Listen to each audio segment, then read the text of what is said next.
Bonjour. Cette série audio est pure fiction. Toute ressemblance ou similitude avec des faits ou personnages existants ou ayant existé, réels ou imaginaires, est purement fortuite. Sachez que je déconseille cette œuvre aux moins de 12 ans. Pour finir, je vous recommande d'écouter Gakishi avec un casque audio. Enjoy. Gakishi, épisode 3, Bâle, statue commencée. Après être sortis du cimetière et achevé les derniers kilomètres restants, les aventuriers arrivèrent à Bâle, épuisés et heureux. À Bâle, le 05 10 999 18h un dimanche. Hein? Pourquoi on s'exclame? C'est de la merde cette cité. J'avoue, ça commence par quelques maisons moches, il y a un énorme cratère entouré de barrières en bois. Et puis, quelques maisons encore plus ravagées que les premières. En gros, ça pue. Pas autant que dans le cimetière en tout cas. Je le trouvais bien ce cimetière. Ah, tu m'étonnes. Chouette! Dans cette ville, il y a un alchimiste très célèbre. J'aimerais le rencontrer. Il peut m'enseigner des trucs. Et comment on va trouver sa maison? Il tient une boutique. Il suffit de la trouver.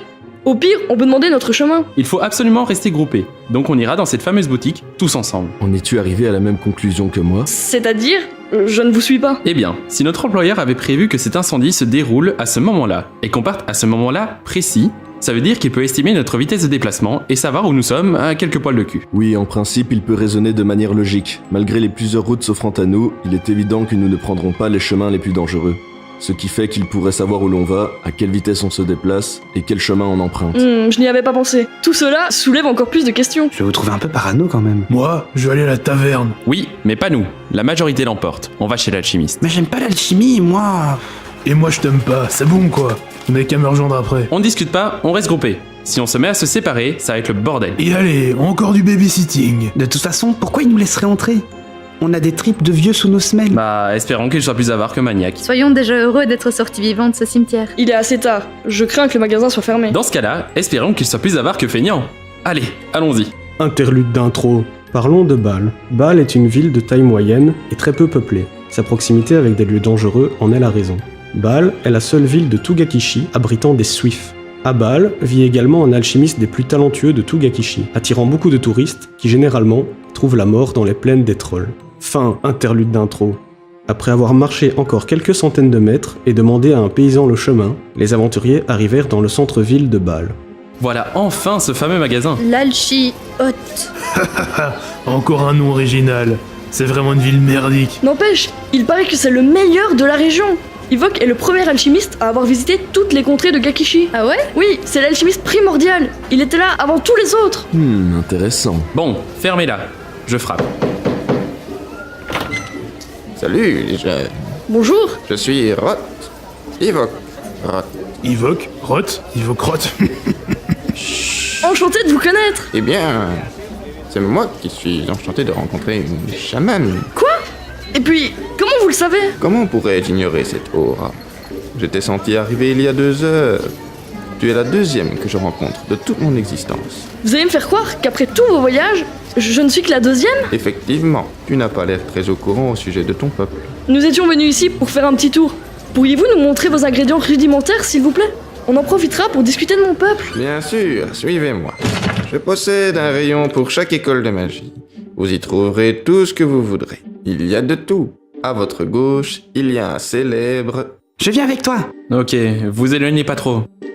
Ivok accompagne les filles pour leur proposer des potions. Louis se retrouve avec Burn dans le rayon poison et infusion, pendant que Fracasseur et Slayer font un tour dans le rayon divers. Alors, une potion pour faire pousser les cheveux, une potion d'invocation de poisson rouge, mais c'est quoi cette merde? Mais qu'est-ce qu'on fout ici? Je t'avais dit que c'était une mauvaise idée. Minable. Non, tu n'avais pas dit ça. Appelle-moi encore minable et... Et quoi? Qu'est-ce que tu vas... Oh!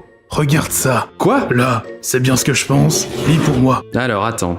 Pétrole volatile... Puis on te rassurait 2 heures... Ouais, alors? Tu vas te parfumer avec? Mais non, imbécile. Attends. Qu'est-ce que tu comptes faire avec? Elle coûte 5 shillings Gakishien. À partir de maintenant, le shilling Gakishien sera simplifié. Nous dirons shilling. Tu vas voir. Fracasseur lança le pet de troll sur une étagère du magasin. La puissance du souffle balaya l'étagère et la fit tomber sur une autre étagère qui tomba à son tour, cassant plusieurs articles, dont la moitié du magasin. Mais... T'es con ou quoi? Bah quoi? C'était drôle. Hé, mais qu'est-ce que vous avez foutu? C'était l'elfe noir, monsieur. Tu me prends pour un con, Salorc? Vous avez saccagé ma boutique. J'exige un remboursement. Et après avoir tué Ivok, bah ouais, qu'est-ce que vous croyez? C'est le fracasseur, quoi. Enfin, soit. Le groupe prit ce dont il avait besoin, et ils sortirent de la boutique. Quelle andouille. Il a vraiment cru que j'allais le payer? Un coup d'épée, il faisait plus le malin. T'abuses quand même. C'était un simple malentendu. Malentendu ou malentendant? T'as tué le plus grand alchimiste de Gakishi? Je te déteste! Ouais, c'est ça. Et ça t'a pas empêché de lui voler quelques potions. Mais non, c'est pas du tout ce que tu crois. Allez, me saoulez pas, ça nous arrange tous. D'ailleurs, vous avez trouvé quoi? Eh bien, je n'ai trouvé aucun rechargeur GP, ça ne m'étonne pas. Mais bon, j'ai trouvé de l'acide, du venin d'anguimonde, et toutes ces potions avec des têtes de mort dessus. Ça va servir à quoi tout ça? Ça peut toujours servir. Et puis ce que je vais faire si jamais on ne s'en sert pas, ça ne vous regarde pas. Moi, j'ai rien pris. J'ai un minimum de dignité et de respect. J'avoue avoir fouillé le vieux. J'ai trouvé une dague enchantée et je vais la garder. Elle a l'air vachement utile. Je suis pas bien fier, mais bon, malheureusement, il est mort. Il n'en aura plus besoin. Et toi, Victoria? J'ai pris les potions repousse-membres, les potions soins cardiaques et des anti-brûlures aussi. Et toutes ces potions de magie trouvées dans sa commode. D'ailleurs, je me demande pourquoi elles étaient dans sa commode. Bah voilà, tu vois. Il allait me dire quelque chose de très important sur mon peuple, et on a été interrompu, par ta faute. Maintenant, je ne saurai jamais ce qu'il allait me dire. Je te déteste, tout est ta faute. Hep, calme-toi, ça n'y changera rien. Bon, maintenant, on devrait trouver un endroit pour dormir. Il se fait tard. Il y a des gardes qui patrouillent. On devrait pas rester là. Bon, ça commence à puer. On y va? Ok, suivez-moi. Et on se fait discret. Après 10 minutes, la compagnie trouva une auberge pour la nuit. Fracasseur manqua de tuer l'aubergiste parce qu'il trouvait le prix trop élevé.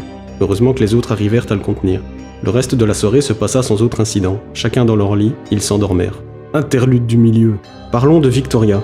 Victoria est une chamane de Mahès, dieu des éléments. Elle est également la seule chamane encore vivante en Gakishi. Descendante d'une longue lignée de chamanes aujourd'hui disparus, elle possède des capacités magiques hors du commun.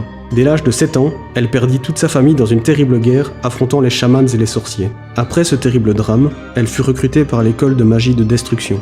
L'archimage des sorciers, n'ayant pas le courage de la tuer, décida de fusionner la puissance des chamans et le savoir des sorciers pour faire d'elle une magicienne unique et surpuissante. Ainsi, en la prenant sous son aile et lui apprenant pratiquement tous ses sorts, elle devint ce qu'elle est aujourd'hui. On peut dire qu'actuellement, Victoria est la magicienne la plus douée de Gakishi. Bien sûr, elle ne s'en est pas encore rendue compte. Sa jeunesse et son manque de confiance en soi l'empêchent d'utiliser son plein potentiel. Pour l'instant. Fin interlude du milieu. À Bâle, le 06-10-999, 8h30, un lundi, le soleil frappa le verre et provoqua un... Mince. À tes souhaits, tu es enfin réveillé? Ouais, tiens. Où sont les autres? Louis prend une douche, car je lui ai demandé, et j'avoue être surprise qu'il a accepté d'ailleurs. Zalda est sortie, je sais pas ce qu'elle fait exactement. Fracasseur s'entraîne dans la cour pendant que je révisais mes sorts, et pour finir, Slayer est parti chercher une solution pour descendre dans le cratère. Ok, très bien, je vais me préparer. Après une petite demi-heure, et ils étaient tous prêts et regroupés devant l'auberge. Bon voilà, il nous manque juste... Ah bah enfin, c'est pas comme si ça faisait 20 plombs qu'on t'attendait. Salut! Désolée, Salut, comment tu vas? Alors, quoi de neuf ce matin? je reviens d'une chasse matinale sportive. J'ai attrapé 5 lapins. Je pense que ça suffira comme casse-croûte pour tout à l'heure. Passe-moi ton sac, je vais les ranger. Nice! Tiens, Bon, j'ai décidé que nous allions passer par la célèbre crevasse. Comme ça, nous pourrons passer en dessous de la plaine des trolls et nous éviter une triste fin. Ensuite, nous pourrons remonter à Wreath pour marcher les derniers kilomètres et enfin arriver à Lurtree, le fameux antre de ce salaud de Jekyll. Ça me semble être l'itinéraire le plus sûr. Et en premier, où est-ce qu'on va? On peut déjà marcher jusqu'au cratère. c'est quoi le chemin le plus court? Bah, y a seulement à parcourir la plaine des trolls, puis redescendre vers l'antre. Mais bon, c'est du suicide. J'ai toujours rêvé d'affronter un troll, un contre un, à main nue. Ouais, ça doit être un truc de mal. Non, juste un truc d'orque. Bien, allons-y. Et les voilà, repartant vers l'inconnu. Hé, j'aperçois le trou! Waouh, c'est haut! Comment on va descendre? J'ai tout prévu. Après avoir glané des infos, j'ai fait parvenir un message à un éleveur de suif. On peut louer des bébêtes pour traverser le cratère et arriver plus rapidement à Wreath. Excellent! C'est quoi un sbif? Un suif, un genre de croisement entre des dragons et de grands oiseaux à plumes. C'est grand comment un sbif? Un suif. Je pense que pour tout notre groupe, il nous en faudra 2. Bon, nous sommes au lieu de rendez-vous. Où est ce fameux suif? Il faut attendre l'éleveur. Bon, elle arrive bientôt la limace? C'est à moi que tu parles, petit pipette vert. Hey, on ne vous avait pas vu. C'est rien, vous inquiétez pas, faut l'excuser, c'est un gobelin. Ça explique tout. Quoi? Ça veut dire quoi ça? Et vous êtes? Je suis jardinier, les suifs juste derrière moi sont mes décorations que je trimballe avec moi pour faire genre. Ah oui, j'avais pas fait attention à eux. Parle-moi un peu mieux, tête de con. Donc, c'est vous le fameux éleveur? Waouh, quelle intelligence. Je vous apporte notre commande. 2 suifs. La femelle à ma droite, c'est pour 3 légères personnes. Et le mal à ma droite, c'est pour 3-4 personnes. Pardonnez-moi, mais vous avez dit 2 fois à droite. Et vous en avez un de chaque côté. T'en poses des questions? Bah oui, vous venez de le faire. Alors, on fait la maligne? Je veux pas vous les cons avec moi, car je suis le roi, moi. Le roi des cons, peut-être. Et... Bon, d'accord, je n'insiste pas. Et on conduit comment ces grands machins? Il suffit juste de leur parler. Ils comprennent les humains. Dès que vous ferez arriver à Riff, vous leur demanderez de rentrer à Val. Par contre, c'est la personne qui sera le plus proche de leur tête qui devra donner les ordres. Ils n'écouteront pas les autres. Mais c'est excellent! Et si vous essayez de les garder après être arrivés à Riff, ils vous tueront sur le champ. Je les ai bien élevés. Nous tuer? Comment? Ils ne crèvent peut-être pas de feu, mais ils peuvent tuer un orque d'un seul coup de patte. Alors s'ils sont 2... Non, on n'en avait pas l'intention. Et combien on vous doit? Oh, tarif habituel. C'est 100 shillings par shift. Ça fera donc 200. Ouais, moi j'ai une meilleure proposition. Tu te calmes! Bon, donnez-moi un peu de shilling chacun pour qu'on y participe tous. Crève! Tu préfères y aller à pied? Ou alors peut-être que tu es un dragon caché sous ton pagne? Par ici la monnaie. Burn lui donna 20 shillings, Louis aussi, Victoria 50 et Fracasseur 30. Ouais, je dois payer les 80 derniers. Merci de ta générosité, Zalda, grosse radine. Mais je suis ruinée. Pourquoi je dois me coltiner une équipe de poros, tu crois? Ouais, ça explique ton énorme bourse qui dépasse. Je dois économiser. Ah ouais? Pour t'acheter une nouvelle niche? Retire ce que t'as dit tout de suite. Sinon quoi? Bon, ça va encore durer longtemps. Prenez ça. Merci. Tenez, voilà les feux. Je vous souhaite un bon voyage et merci d'avoir choisi mes services. Bah, de rien. Limace. Bonne journée, hein? Hein?